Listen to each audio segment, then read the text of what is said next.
Hey everybody, welcome to the Jug Life podcast. This week, my guest is Corey Beasley from Fight Camp Conditioning. We're going to talk about some scheduling considerations for Jiu Jitsu athletes, how they can schedule their week with training, with lifting, because I know it can be hard to fit it all together, especially if you're balancing, work, kids, getting a little bit older, injuries, all that stuff. So make sure you like the video, subscribe to the channel. You can also find the audio versions of the Jug Life on iTunes, Spotify, Stitcher, Google Podcasts, and iHeartRadio.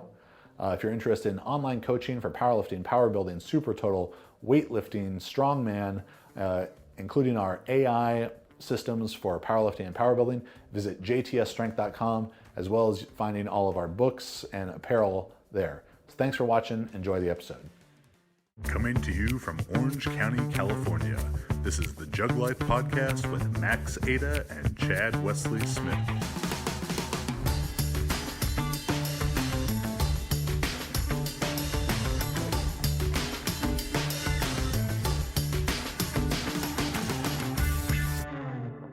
All right, so what's up, buddy? Tell me what's new for Fight Camp and everything. Well, we just, always just constantly trying to find coaches and put out good material and help move the strength and conditioning forward for those sports, So that's always changing. You got guys with fights coming up? Yeah, we got a guy in Vancouver this weekend, somebody in Mexico City next weekend, and the following weekend, maybe 2 weekends in Tampa. With a lot of good ones. With the Mexico City, that's going to be a big elevation. Yeah, right? They spent the last 3 weeks up in Big Bear. Okay. Doing their thing up there. So I handed them some equipment and some things to do and left. Yeah. Yeah, it worked out pretty good. Nice.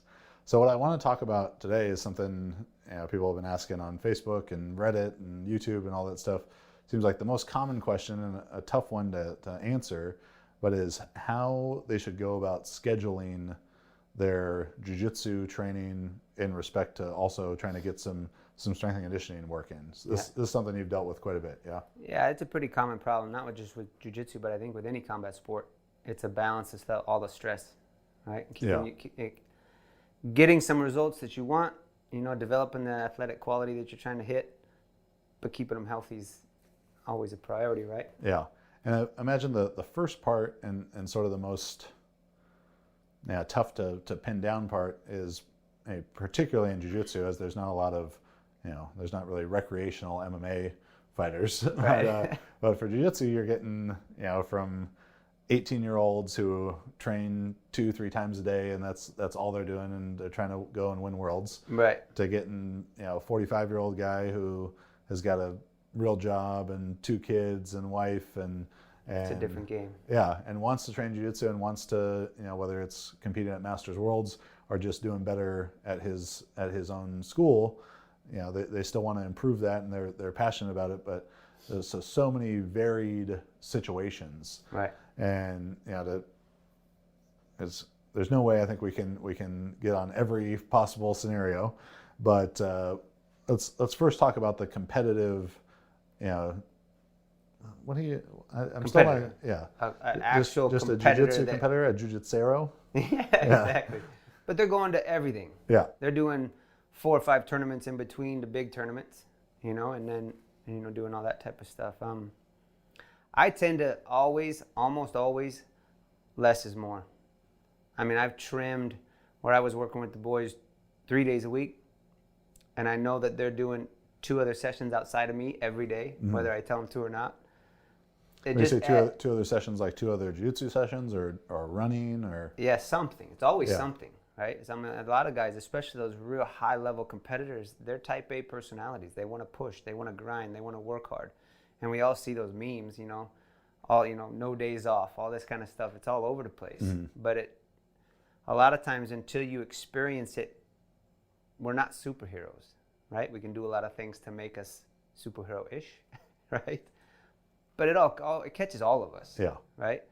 And I think if we can somehow just let them know that less is more and just give them a healthy dose and play the long game, you and I both know in 5 years we can do an incredible amount of work.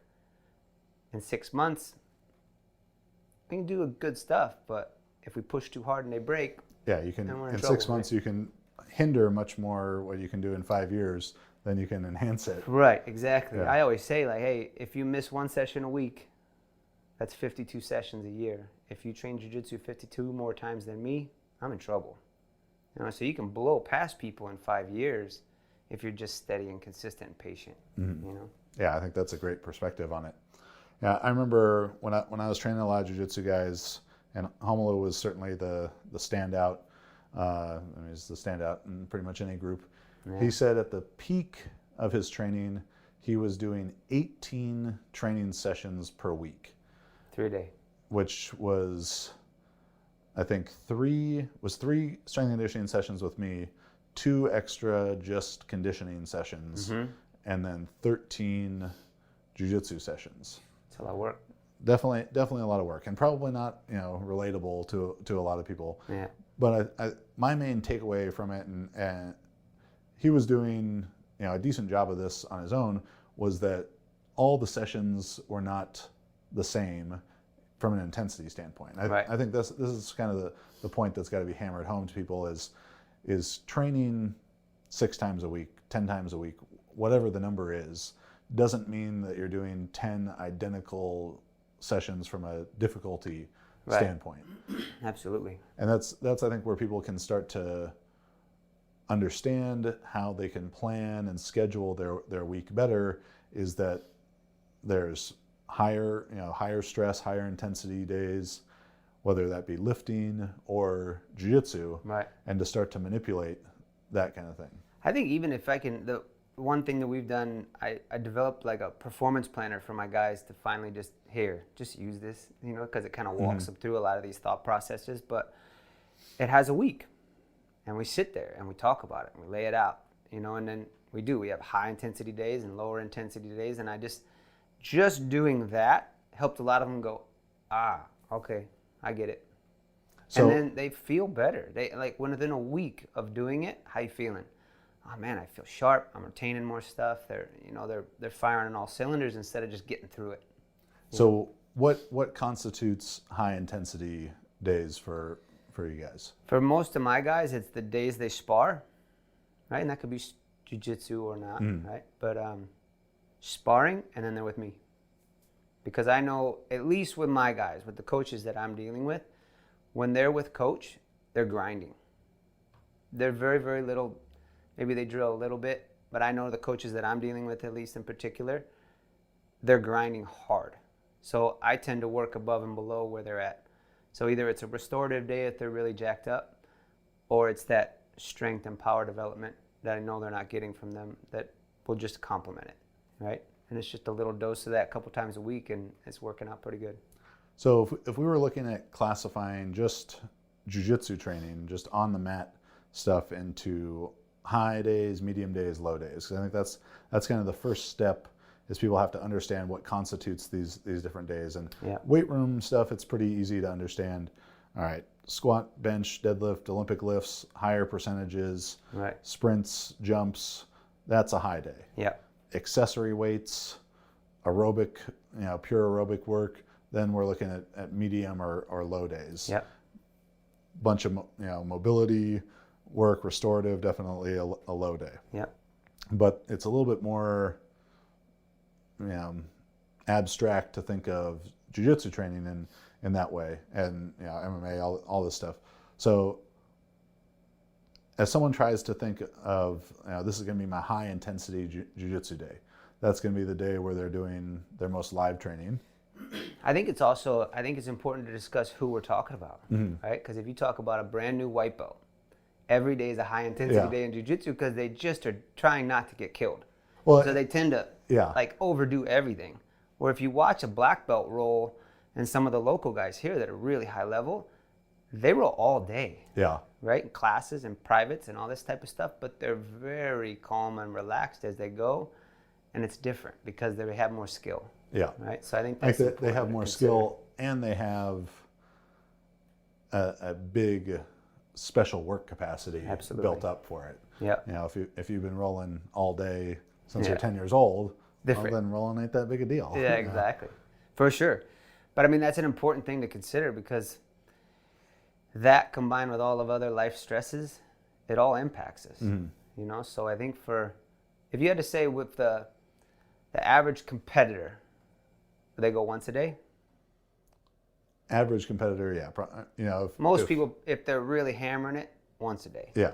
The 2-a-day guys, like local here, that they have schools full of competitors and they travel from all over the earth to come here, different. I think that's pretty small percentage if I had to guess. Oh, for sure. I mean, the biggest, you know, it was a couple weeks ago, Masters Worlds had something like, granted there was several different tournaments going on, but that weekend there was, I think, 8,000 people competing. And if half of that was just Masters Worlds competitors, because there was also, you know, a no-gi tournament, like Vegas Open, and a kids tournament.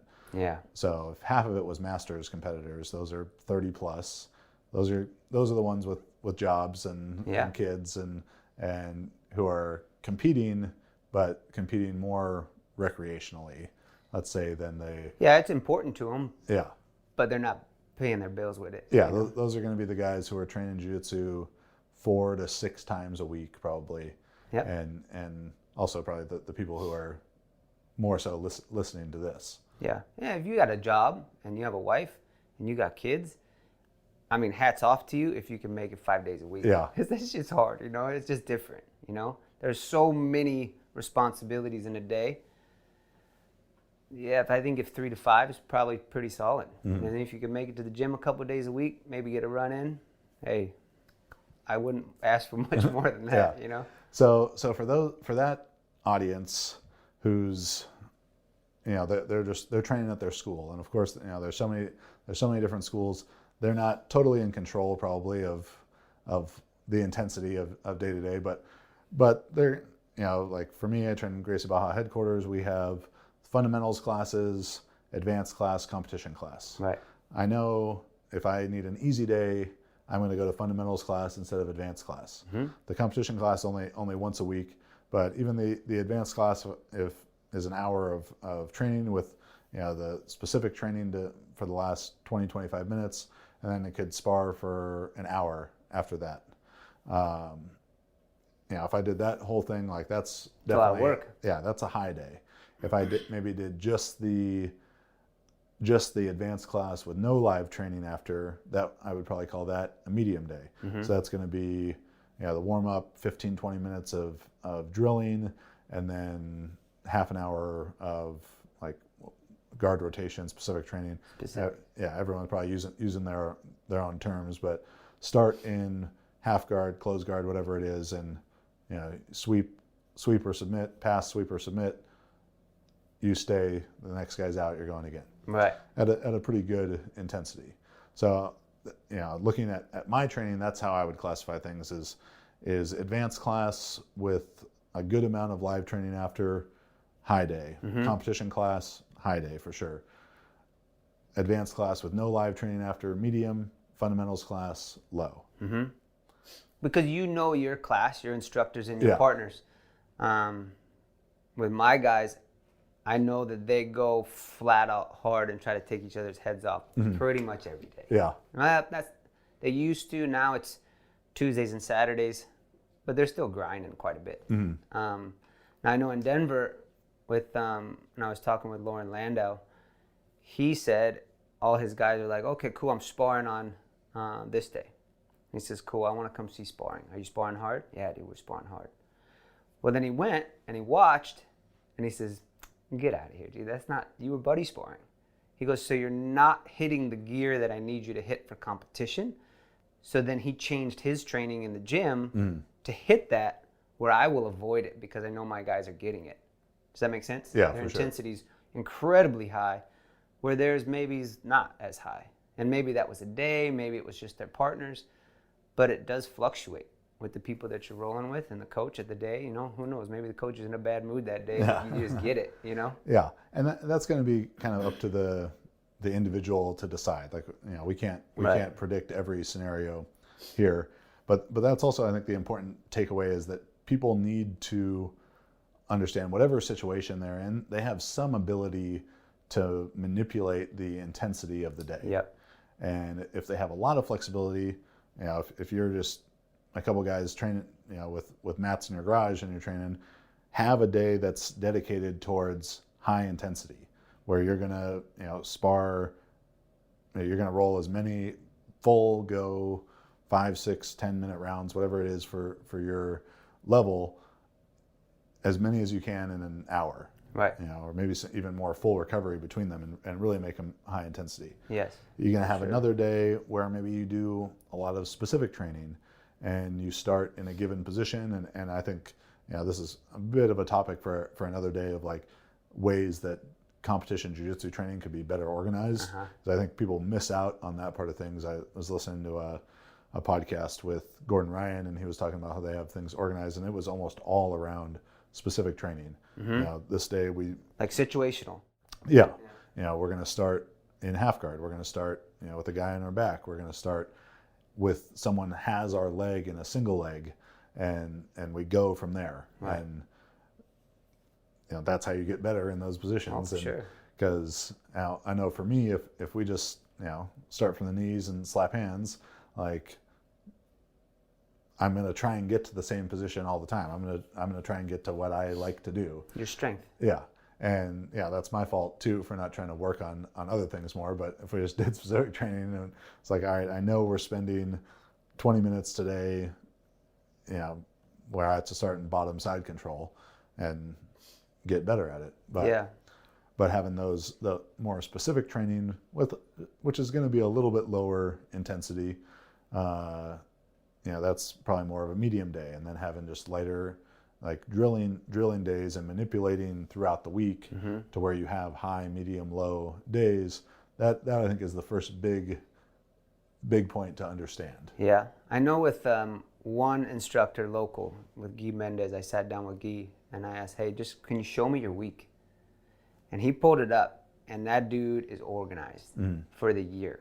Like, he'll show me on his laptop, there's the year. Here's what we're doing this day. Here's what we're doing that day. And it's all laid out, incredibly organized. So if a student there wanted to go, hey, what are we going to be working on this week? He could find out, right? I know with Gracie Baja, on the back end of their system, they have set up what that instructor's teaching at what class that day, no matter where you're at in the country, which is cool.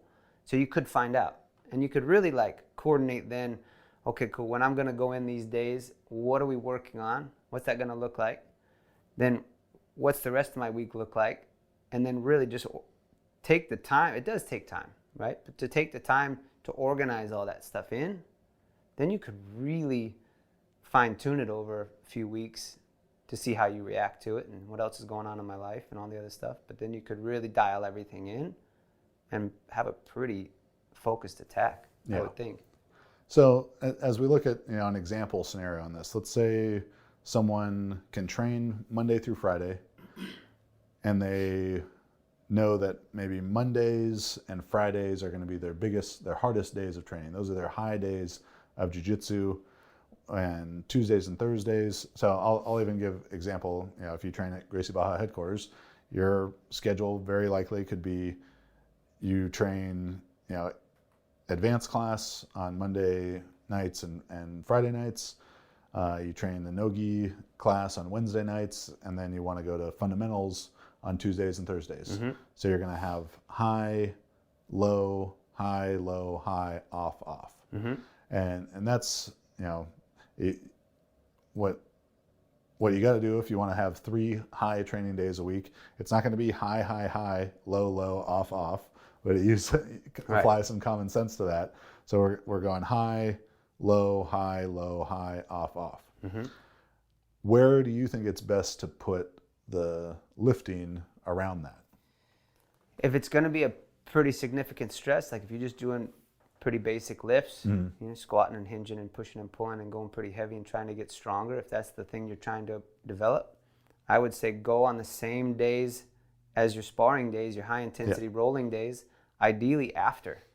Not always the case, doesn't always work that way, but if you can at least do the same day and maybe separate it by 6 hours or so, best.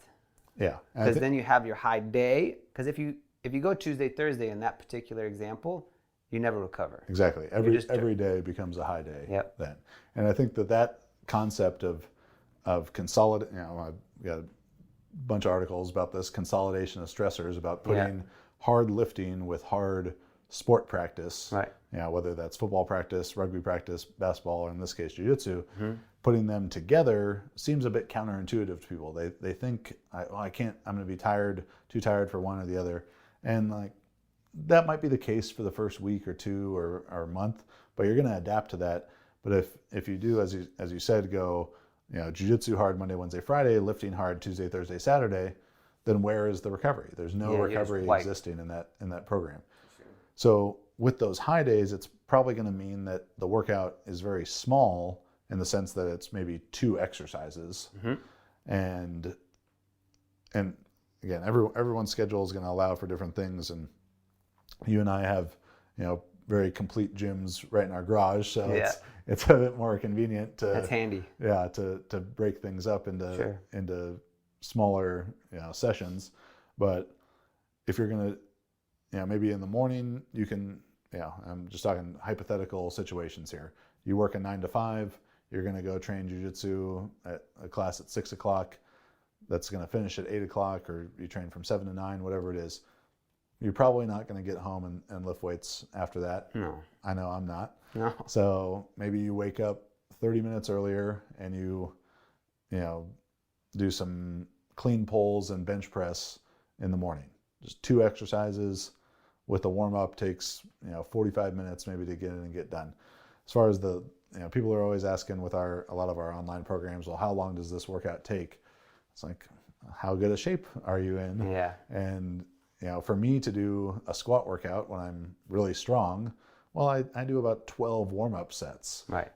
Other people are going to be done with all their work sets by the time I'm to my second to last warm-up set. Right. So how strong you are is a big influence as well. And that's something I want to talk about too, is like, how strong do you need to be? But we'll talk about that after the scheduling stuff. So they're going to do that small in terms of number of exercises workout in the morning, then the hard jiu-jitsu in the evening. The next day is going to be more reserved for recovery. So they're still going to get some, fundamental type of jiu-jitsu, drilling, like lower intensity, and weights are easy to control the intensity of. You say, I'm going to put this much weight on the bar, that's how heavy it is. Right. But controlling your effort, flow, rolling, whatever it is, that's an important thing, I think, as jiu-jitsu competitors get more advanced and start to do better training, that they have to be able to control their effort more. I think it's just learning that. Like, I've explained it a few different ways to the boys just to see like what do they digest, what clicks with them, right? So I have a huge whiteboard in my garage now, and that I wrote out 5 different phases, right? Tune-up, which is that restorative type stuff. Endurance type work, which is pretty low intensity still. Strength, power, and then competition. So I could tell them by pointing at the board, hey, what are we doing today, coach? We're in second gear. Oh, okay. And then they know right there, intensity is going to be a bit lower. We're going to do a bit more work.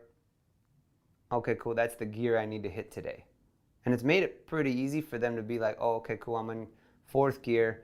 I need to hammer this stuff, but we're going to rest a lot. All right, cool. And then they get it. They digest it and they understand it. I've done it that way where it's just one long board, like a timeline almost. And then I did it as a transmission, which a transmission worked for some, but not others. Yeah. You know what I mean? I can't drive a stick, so. Right.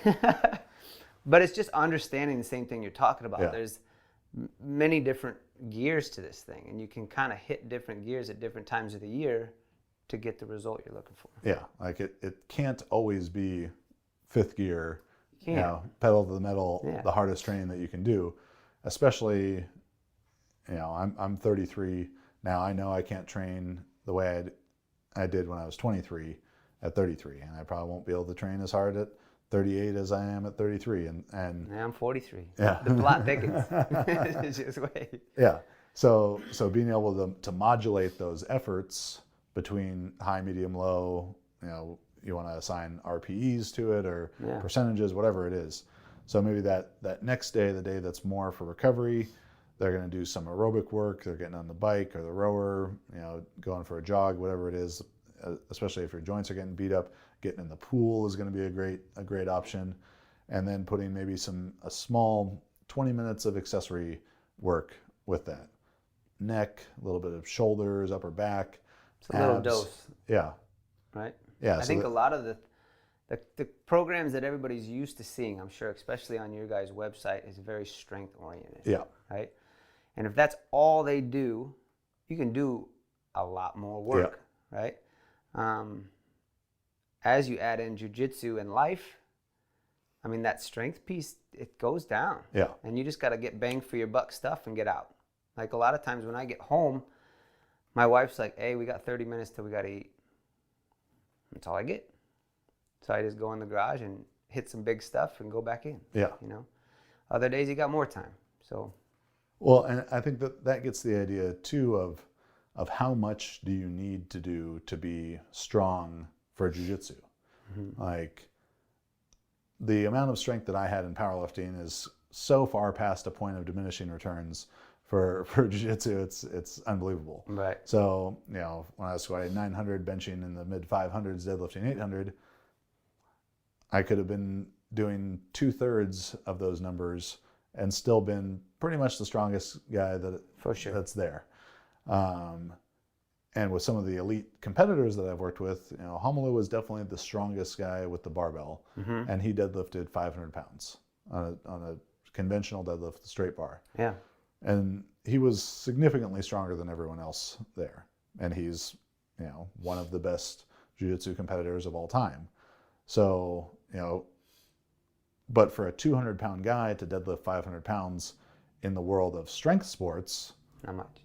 No one gives a shit, you know. So, like, you do not have to. Certainly, but what I'm saying is, you don't have to do, you know, this dedicated strength program to get to the strength levels that are plenty strong enough for jiu-jitsu. Right. I think social media and media in general portrays these strength athletes, mm-hmm. Olympic, you know, powerlifters, strongmen, all this type of stuff, right? People will look up to that, and then they idolize that, but it's not appropriate maybe for their sport because of the time and effort and stress that goes into getting there, you know? So I think for a lot of these guys, it just depends, again, on the person, their style of jiu-jitsu maybe. Certainly. And then their skill level, right? I think, but for me personally, I've realized, at least with the guys that I've seen, very few of them have any organized strength history. Mm-hmm. So I can do really, really basic stuff and not very much of it, and they get better.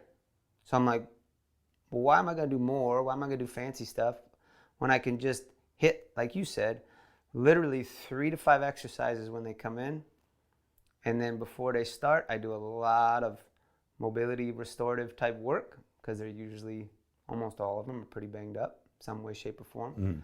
And I know they don't do that stuff on their own. I used to say, like, hey, do this stuff on your own, do homework. They don't do it. So first 15, 20 minutes is just kind of getting the oil flowing, so to speak. And then we'll do something explosive. And then we hit a few basics. And then maybe not the conditioning at the end. And that's it. At least for the guys that I'm seeing. Yeah. But it's really basic. And the volume's pretty low because I know all the other stuff that they're doing is a lot of stress. So, yeah. So, you know, with our powerlifting stuff and hypertrophy and everything, we use a lot of these what we call volume landmarks. So we have maintenance volume, MV, minimum effective volume, MEV, maximum adaptive volume, MAV, and maximum recoverable volume, MRV. So the numbers I think that are going to be much more significant to jiu-jitsu competitors are, you know, the MEV, minimum effective volume. And the minimum effective volume for a lot of the jiu-jitsu competitors is going to be so much lower than what it is for a powerlifter, weightlifter, strongman, because they don't have that history. Right. If you're used to doing 0 sets of squats, yeah, then 2 or 3 sets it gets you is very significant. Yeah. And you can benefit from that for a long time, up to, I think, the levels that are going to make you strong for jiu-jitsu, with never having to enter the realm of volume that a elite level powerlifter has to do for their squat to increase. Right.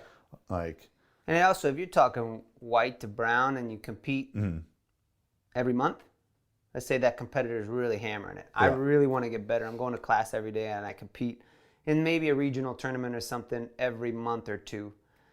Well, I don't think it's really wise to periodize for every single one of them. You're going to periodize a strength program for 1 or 2, 3 probably at the most meets a year. Like somebody like Buchecha or somebody like that. It's different. That's a 1% of 1%, I think, for this audience. I think it's learning how, like you said, to shift gears throughout the week, get a schedule that works well for you, and then you're going to maybe fine-tune a couple things, but it's just playing with little variables, right? Like making a meal. You just kind of change the little things here and there. Yeah, so I think like back to our Monday, Wednesday, Friday harder training example, it's probably feasible that Monday and let's say this person can't train on the weekend for whatever reason, just for the sake of example.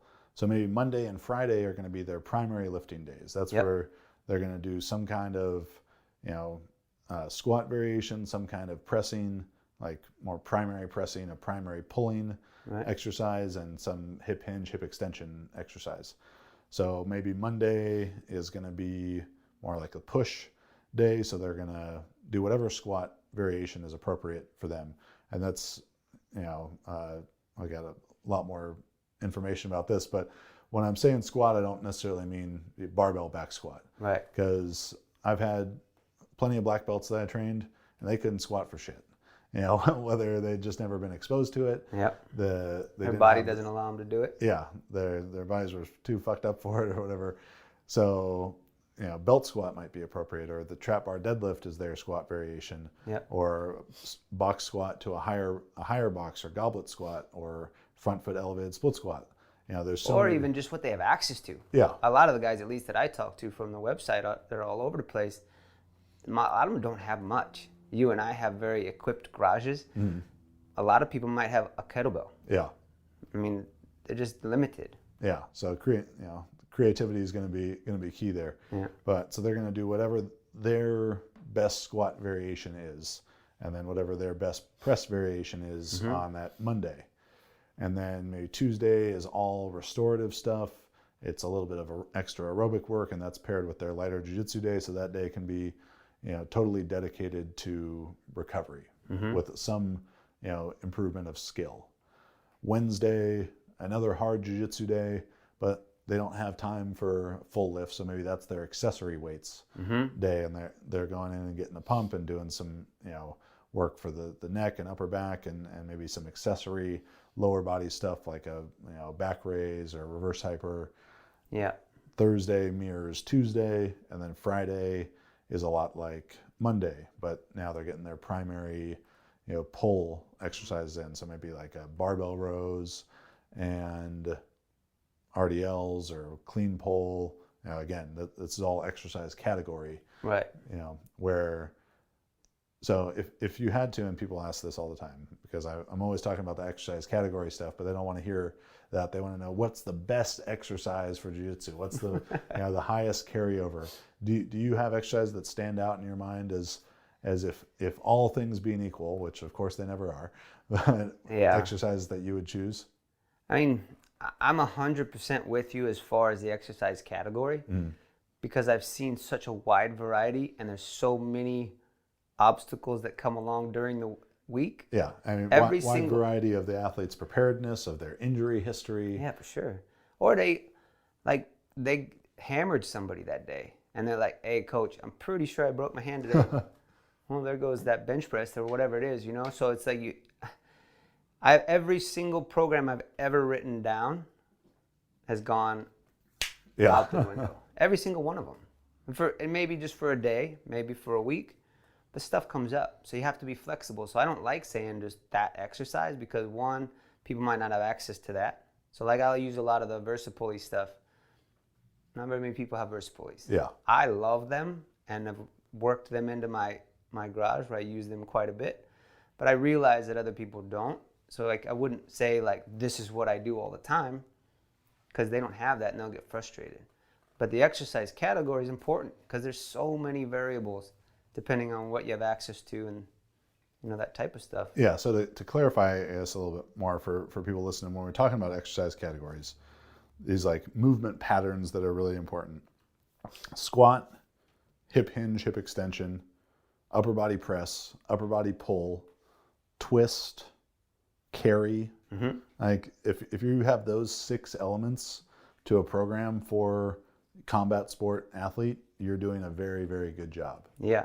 And I'd throw in jump and throw and lower motion type stuff. Yeah. Because you'll feather those as well. But yeah, I'm with you 100%. And I think people will maybe gravitate towards things that they like, right? Because of maybe their experience, because of what they're good at, right? Where you might, be really comfortable with the barbell, and some new guy might not be. Yeah. So he could still squat and push and hinge and do all those things. And like we said, they're so new, most of them, they're going to get crazy results just doing anything. Yeah, I think that's like a super important thing to remember, is that some is better than none. Right.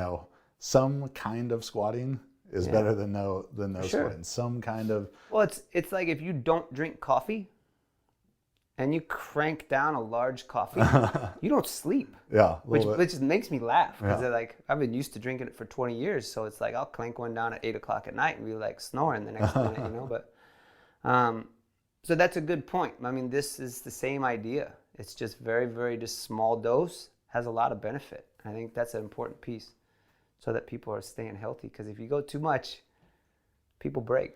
Yeah, and to that point too, I think it's important as people look at planning out a week of training or a month of training or 3 months of training towards a competition, whatever it is, that they shouldn't be confined by a calendar, in the sense that Sunday through Saturday their training doesn't have to repeat identically every time there, that they can extend out their a microcycle, like their repeating cycle of training. They could extend that out further. They could condense it. They could, in the example we're giving of Monday and Friday being their harder lifting days, with like a harder push type of day on Monday and harder pull and a more primary pull type of day on Friday. Well, the first week it might be heavier Monday and lighter Friday. The second week it might be lighter Monday and heavier Friday. Like, there's a lot of ways that they can manipulate this, and probably need to manipulate it based on how they feel. Yeah. And based on making sure that they have enough energy for the stuff that matters while lifting and sprinting and jumping. Like, that's going to make them a little bit better. Right. But there's a shitload of people who I can lift way more than, and probably sprint faster than and jump higher than, and they will tap me out 10 times in 5 minutes. So, well, I mean, you saw that. I mean, it's interesting to me because there's so much gray area when you say strong. Yeah. Right? And you could say somebody like Khabib, does he go into weight room much? I don't know. Yeah. I've seen a few videos, not very many. Doesn't seem like much. Right? I could be completely off. But I know Dustin Poirier spends a tremendous amount of time with a very powerlifting, heavy strength coach. And it's a piece of the puzzle. It's not the puzzle. Certainly.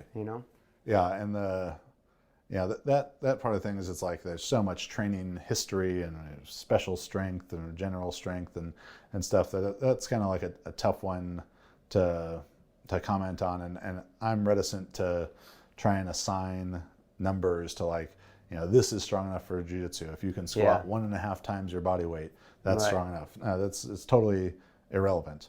Yeah. What I know that's better almost universally is going to be a little bit stronger than you are now is better, with some people like me being an exception to that. But chances are, unless you're coming from a strength sports background into combat sports, you'll be able to improve a little bit, but the numbers are not high enough to where your objective has to be, I'm training for a bigger squat. Right. I'm training for a bigger deadlift.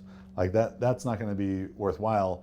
The well-organized training is going to, it's almost like a bigger squat or a bigger deadlift is almost like a side effect of well-organized training rather than the objective of it. Right. So like if you're a jiu-jitsu athlete out there searching the internet for programs to do, and you think that a bigger squat's going to help you, like, you don't need to do fucking Smolov to make your jiu-jitsu better. For sure. Yeah, I think I agree. I think it's just the appropriate dose. Get a couple doses, good doses in of quality work, whatever that looks like for that person. And then your focus, again, the primary focus is the skill development. Yeah. Because like you said, there's guys that are my size that'll get you. Yeah. And you're 280, you know what I mean? It's crazy. Yeah, and people need to recognize too that the training is stimulus. For sure. And like when I started training with Jacob Harmon, and Professor Philippe De La Monica, our head coach at Gracie Baja headquarters, had said, like, he's the strongest guy I've ever trained with, and he was talking about him doing some like ab rollouts and like full extension, like Superman kind of things in a TRX with his feet in one. Okay, yeah. Or his 1 foot in each hook and 1 hand on each hook, and doing like 10 reps of going out to full extension from a pike. Yeah. And Philippe was saying that he couldn't do a single one. Homolo couldn't do a single one.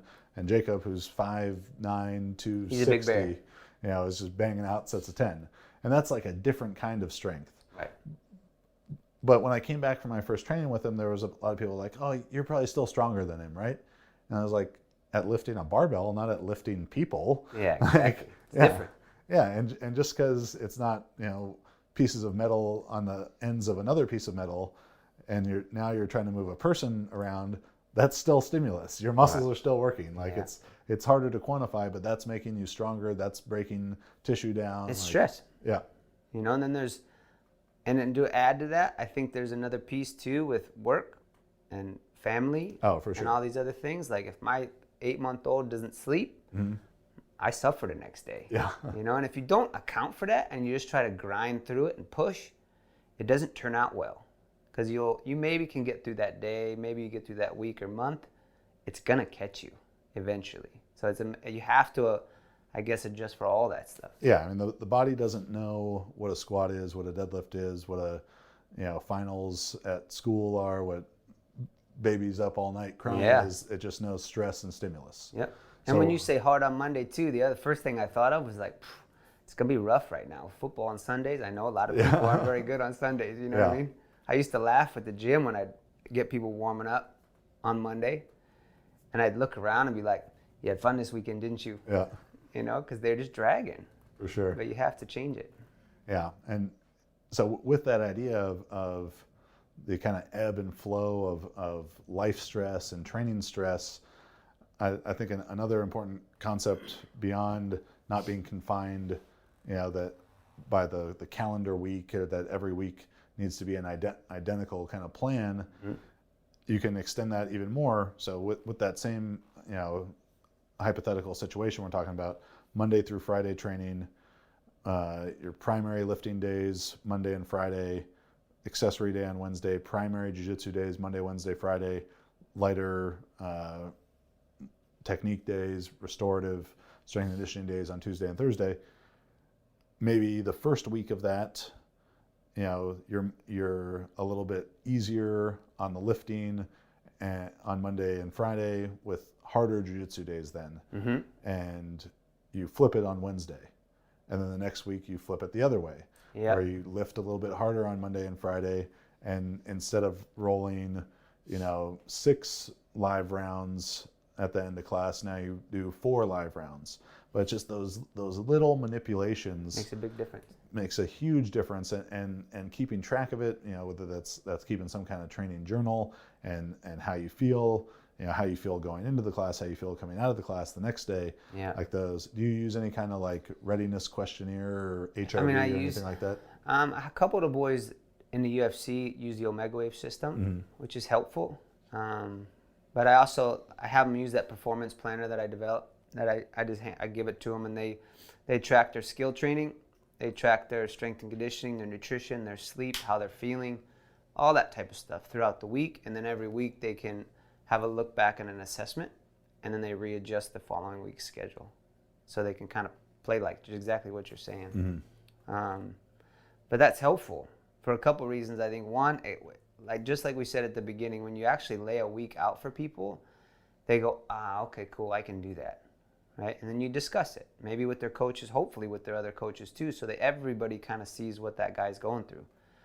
But then the manipulation is individual. What you can handle, what I can handle is different. Yeah. Right? And it's the type of work that you can handle and I can handle is probably way different.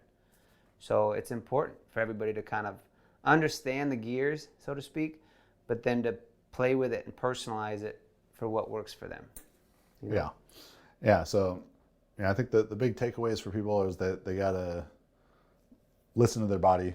As cliche as that may be, they have to be willing to adjust things on the fly, whether that's ending a session early, whether it's pushing a session a little bit harder. With that in mind, like with every peak comes a valley. Mm-hmm. So you have this really great hard day on Monday, probably not going to feel too great on Tuesday. Yeah. So you can anticipate that that's going to happen and plan for Tuesday to not have to be that hard of a day, but to still get something positive and productive out Something. of it. Yeah. You can move a little every day, but it's like you said, not Definitely. the same gear, not the same intensity. Yeah, and moving that next day, doing something is going to be more beneficial to them. Like, while the number one things to recovery are going to be sleep and nutrition. Mm-hmm. Right after that is going to be some kind of active recovery, improving blood flow, being smart about what that is, and if you can control your training enough, your jiu-jitsu training enough to get a restorative day out of jiu-jitsu technique work, you're going to be that much better off. Because while going for a swim or a jog or a walk or whatever, or hooking up a TENS unit on your legs and your back, let's say the TENS unit being the worst case of those examples, that's getting blood flow, but that's it. Right. Swimming, jogging, walking, that's getting some blood flow to the muscles for recovery, plus a little bit of aerobic capacity. Maybe there can also be a little bit of like psychological restoration with that too. But the jiu-jitsu training, it's getting all the blood flow benefits of the jogging or swimming, plus the same aerobic benefits as those, plus some level of skill. Yeah. And when you're going at that tempo kind of pace, 60% intensity, where you can actually think about all your grips and every piece of the technique. Right. That's like the deep practice kind of. Oh, for sure. Kind of stuff. You getting your reps in, is all it is. Yeah. Right? And with all the different positions and things to think about, I mean, in my opinion at least, if you don't groove those enough, when pressure comes and competition comes, you don't have it. Yeah. That's what I say. Drillers make killers. Yeah. And, exactly. And for the, I'm saying this as a lower belt, but when you're a white belt and you're a blue belt and you're maybe getting killed all the time by your buddies at the gym, you're not getting to think about, in the live rolls, you're not getting to think about, am I doing the right thing in this position? You're just trying to survive. Right, for sure. So having those lower intensity sessions where you can actually think about every piece that you're doing, right, I think can be a really beneficial thing for people. Yeah, 100%. Yeah, I agree. I think understanding those gears, understanding the different intensities, and just laying out that plan and just keeping it basic. I think a lot of people, because there's so much information that's out there, they get overwhelmed, and then there's just all this noise, and they don't just declutter, so to speak, and get all the nonsense out and just what's going to work for me this week. I think just focusing is a big deal, because we're all busy, right? We all got phones and a million things going on all day long. So nice. Corey, thanks, buddy. Yeah, man. It's good to talk with you. Yeah, you too. Thanks for listening to the Jug Life podcast. Today's guest was Corey Beasley from Fight Camp Conditioning. Make sure go check out fightcampconditioning.com, see all his stuff.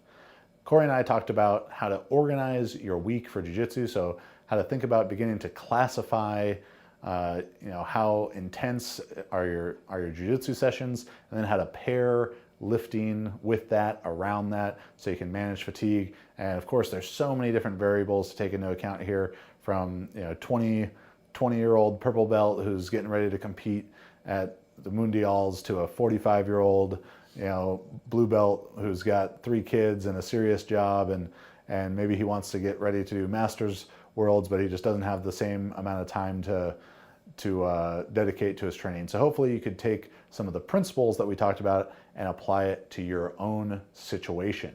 If you're interested in online coaching for powerlifting, weightlifting, super total, power building, or strongman, check out jtsstrength.com. We also have all of our books like Scientific Principles of Strength Training, Powerlifting Program Design Manual, Weightlifting Technique Triad, and Juggernaut Apparel there. Subscribe to the channel, like the video, subscribe to the podcast, give us a 5-star review. We appreciate all of that. It helps more people find the content. Thanks for watching. Thanks for listening. We'll see you next week.